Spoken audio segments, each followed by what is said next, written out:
Ei, pessoal, então a gente vai continuar falando sobre funções oxigenadas. E aí, na nossa última aula, a gente já viu a função álcool, mas hoje eu vou dar mais uma falada sobre ela e nós vamos ver outras funções que contêm o oxigênio, tá bom? Então, a primeira função que a gente já viu é o álcool. E como é que eu vou identificar o álcool? Como é que eu vou identificar essas funções oxigenadas? Todas elas contêm um grupo funcional. Esse grupo funcional, ele te permite reconhecer qual a função que se trata, qual função está ali naquela cadeia orgânica, ok? E aí na nomenclatura a gente vai começar a observar que as terminações vão mudar, né? Igual quando era com hidrocarboneto, a terminação era O, e agora com as funções, com outras funções, as nomenclaturas vão mudando, normalmente só as terminações, tá? Então, o álcool. O álcool, como é que eu identifico o álcool? Qual que é o grupo funcional do álcool? O álcool, ele é um carbono, ele tem um carbono, uma hidroxila ligada ao carbono, tá? Então, o grupo funcional do álcool é uma hidroxila ligada a um carbono, tá ok? Já a outra função é o enol. O enol, ele é bem parecido com o álcool, porém, há uma diferença que no enol, eu tenho a hidroxila ligada ao carbono, mas esse carbono obrigatoriamente tem que ser insaturado, ou seja, ele tem que ter uma dupla. Então, para ser um enol, tem que ter hidroxila, mas também o carbono que essa hidroxila tiver ligada tem que ter uma dupla, tá? Se não tiver a dupla, ele passa a ser um álcool, tá ok? Então, para você identificar o enol, tem que ter um carbono insaturado e a hidroxila tem que estar ligado diretamente nesse carbono.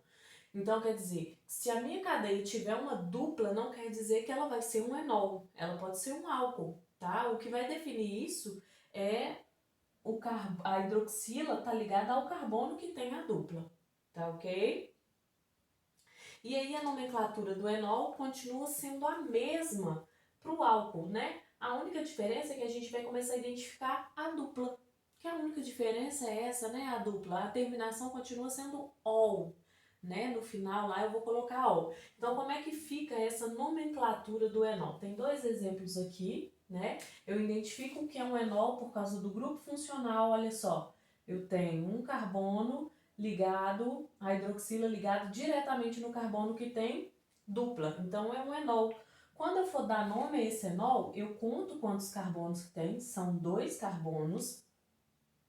Então eu coloco o prefixo de 2, et. Esse conteúdo, antes da gente continuar, tá a partir da página 11, tá?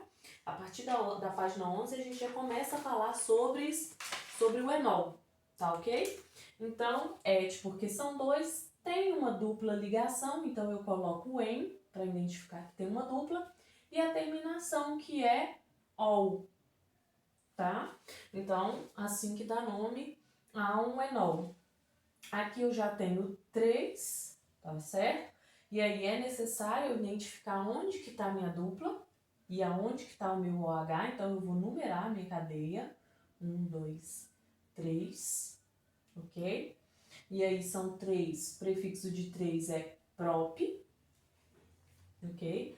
No carbono número 1 eu tenho uma dupla e no carbono número 2 eu tenho a hidroxila. Então eu coloco a terminação ol. Então, recapitulando, tem 3 carbonos na minha cadeia. No carbono número 1 eu tenho uma dupla e no número 2 eu tenho a hidroxila, tá certo? E aí, seguindo aí, nós não vamos falar sobre as propriedades do enol porque é um composto muito instável, tá? Então, as propriedades dele, por ele ser muito instável, não permite que a gente tenha as propriedades dele sejam pré-determinadas, ok? Porque eles são instáveis. E aí a gente vai voltar nisso quando a gente estiver estudando isomeria. Então a gente vai deixar isso parado por enquanto. E quando a gente estudar isomeria, a gente volta a falar do enol e o porquê desse comportamento dele, por ele ser tão estável. De antemão, você já pode ler na página 11, tá? Vai estar falando sobre tautomeria que é um tipo de isomeria, a gente vai ver mais pra frente. Seguindo as funções, a gente tem o fenol, tá? O fenol também é um composto que tem hidroxila, porém agora essa hidroxila obrigatoriamente tem que estar ligada a um anel de benzeno.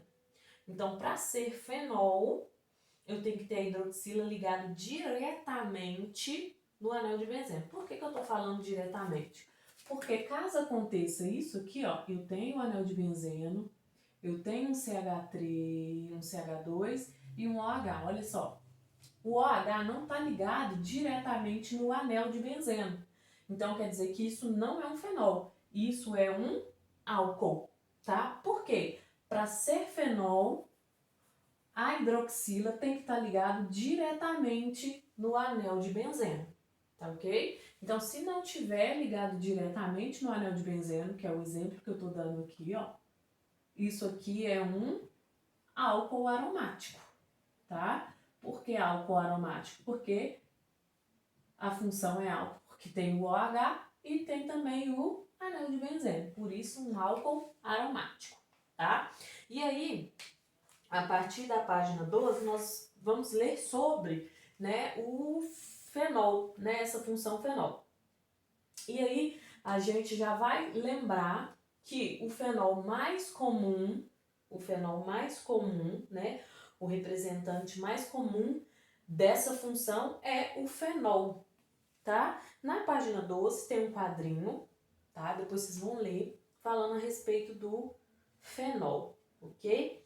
E aí, assim como os compostos aromáticos, o nome é semissistemático, né? Não tem uma regra da IUPAC. Lembra que eu falei disso quando a gente estava estudando os grupos funcionais, né? E as cadeias aromáticas, não tem uma regra para dar nome a um composto que seja aromático. Então, a nomenclatura dele normalmente é semissistemática, mas tem uma que a gente vai considerar que é, né, oficial da IUPAC, e a gente vai usar o prefixo hidroxi para se referir ao grupo OH, ok? E depois a gente coloca o nome benzeno, tá ok? Então, como é que vai funcionar isso? Na página 12 tem essa regrinha, tá? No fenol 1, 2, no terceiro parágrafo. Se quiser grifar, é bacana. Que tá aí falando sobre essa regrinha dessa nomenclatura, que a gente vai considerar ela oficial, mas que na verdade todo composto aromático o nome é semi-sistemático. Então aqui, como é que eu dou nome?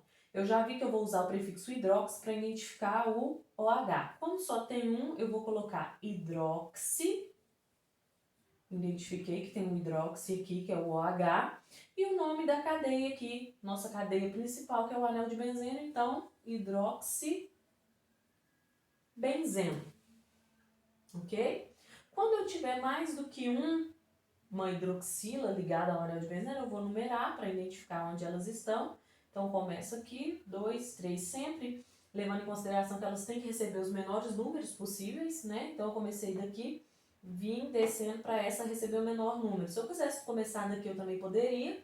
Ia ficar 1, 2 e 3, daria na mesma, tá ok? Então, quando eu for dar nome a isso, eu vou identificar onde que eu coloquei elas. Então, aqui, 1,3. Como são duas hidroxilas, eu coloco di, para identificar que são duas, ok? Deixa eu dar um espacinho aqui. 1,3 de hidroxi, né? Pra gente identificar que a gente está falando da hidroxila, que são duas hidroxilas. E o nome da cadeia principal, que é o benzeno, ok? E aí vale lembrar, vou lembrar uma regrinha para vocês aqui, que a gente ainda pode, quando eu tenho dois substituintes no anel de benzeno, eu posso ter alguns prefixos, né? Que é o orto, o meta e o para, tá? Toda vez que eu tiver dois substituintes no anel de benzeno, eu posso ter esses prefixos ali para dar nome.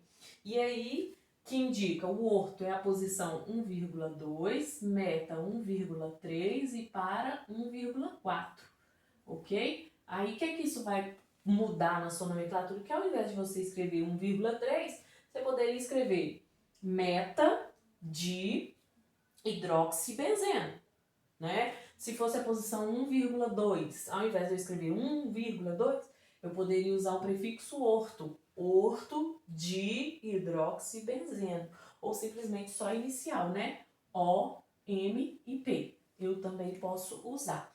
Então, toda nomenclatura de fenol vai ser considerada da IUPAC, segundo a IUPAC, quando eu uso o prefixo hidroxi. Continuando na página 12, você vai ver que existe uma tabela na página 12 e na página 13 falando a respeito de outras nomenclaturas, tá? Essas outras nomenclaturas, algumas são quando eu uso os prefixos orto, meta e para, e outras nomenclaturas que são nomenclaturas comerciais, tá? A gente usa, elas não são oficiais, não são segundo a IUPAC, tá bom? Então, por exemplo, o nosso fenol, né? Que na verdade o nome dele, segundo a IUPAC, é hidroxibenzeno, mas ele também é conhecido como fenol comum, ou também ele pode ser chamado de ácido fênico, tá? Esse ácido fênico não é uma nomenclatura oficial, tá? Então, é a questão que eu havia falado antes a respeito dos compostos aromáticos. Não existe regra para isso, tá? Então, tem que aprender a respeito dessas nomenclaturas, mas não tem uma regra, tá bom? Então, fica aí para vocês darem uma olhadinha na página 12 e na página 13, que vai falar a respeito dessas outras nomenclaturas que a gente tem, além dessa aqui, que é considerada a oficial, quando a gente usa o prefixo hidroxi, tá? Em geral, os fenóis, né, eles são sólidos ou líquidos, tá bom? E os monofenóis, o que é monofenol? Que tem uma hidroxila só, eles, por apresentarem a hidroxila, que é o OH, tá? Eles são considerados polares, tá? E aí eles são moderadamente solúveis, tá? Não são muito solúveis, também não pouco solúveis, moderado, intermediário, né? Solúveis em água. E o ponto de ebulição deles é maior que do hidrocarboneto. Então, quando você for comparar aí um fenol com um hidrocarboneto, você já sabe que o fenol ele vai apresentar um ponto de ebulição maior, ok? Na página 13 ainda a gente tem algumas aplicações, tá? Algumas utilizações do fenol, e aí eu acho interessante depois vocês darem uma lidinha aí, tá ok?